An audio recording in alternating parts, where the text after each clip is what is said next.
Hey guys, Red here. So this is an add-on video for the adventure build I recently made. Now, after I explain this build, I'm just going to go through it quickly. I'll be talking about some other stuff, but let's just go straight to the Comrade. So this first ever add-on build is another double build. The main character of this build is a yokai with guardian commands, naturally. Abilities include the passive Echo and 4 other abilities: Circle of Life, Twin Souls, Items for All, and Protect Ally. Equipment doesn't really matter, you can use fists, maybe. Make it whatever you want. And for the possessed target, have a Patissier with white mage commands. Abilities should increase stats on this character. Okay, so just like the adventurer, this character is set up to be very similar to the Comrade, the little fox companion that helps fight during the adventurer fight. Echo gives you a 33% chance to cast a spell a second time for free, which is always welcome.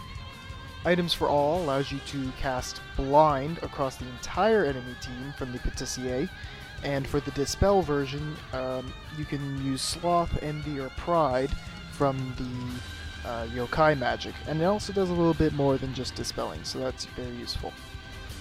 White Mage comes with Curaga, which the Comrade sometimes uses on the adventurer to heal him, and Protect Ally is another command the Comrade has, which protects the adventurer constantly in the fight. Too bad it doesn't work all the time here. And the last similarity is the Circle of Life ability, which when the Comrade dies, it will bring the adventurer back to life, or at least all other characters that are currently dead, which is close enough to the constant call so-and-so back ability that makes the fight so difficult.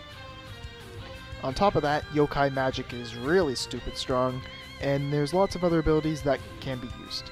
The only thing about this setup is that since the Guardian is not the main, you cannot get Soul Power to use, but that's just fine. If you were really worried about Soul Mirror, it costs MP instead of Soul Power, which is the only thing I really use out of that class.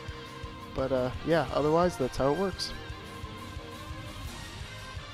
Alright, now the entire adventure build is complete.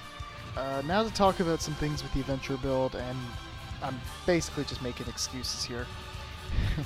So the first thing to say is I'm completely sorry about this build.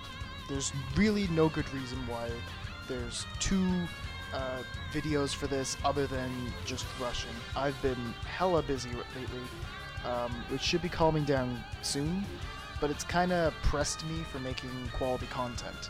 It's blatantly noticeable in the opening of the adventure video. I don't have any kind of clever opening other than a secret code, which if you do manage to solve, by the way, reveals a future build name that's coming. And I kind of just skipped straight to the build. I didn't even have any opening dialogue or anything.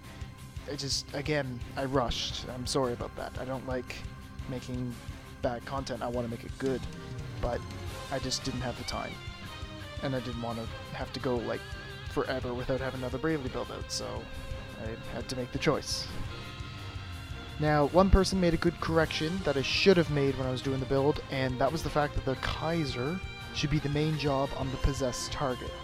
The reason for this, and I wasn't paying attention when I made this, again, rushing's going to be the main problem here, is that the Kaiser has higher base stats than a Time Mage, so when you do the possession, you get even more stat increases. I know, I'm always going on about this, but it's the little things that make the difference, which is very ironic and /or hypocritical of me saying, because of the video that I'm talking about. And the last note I'll touch on is Sonic Bloom. Now, I got a few people saying Sonic Bloom isn't completely useless, and I understand, yes, it's not completely. I just don't personally find that it's a very useful command, and it doesn't particularly help this build. There's nothing wrong with using it. If you like it, use it, go ahead. I just find it confusing and annoying to use. It messes me up a lot when I play, so I just want to make it simpler. But if you have a slower team that you're using with this kind of setup, Sonic Bloom is great.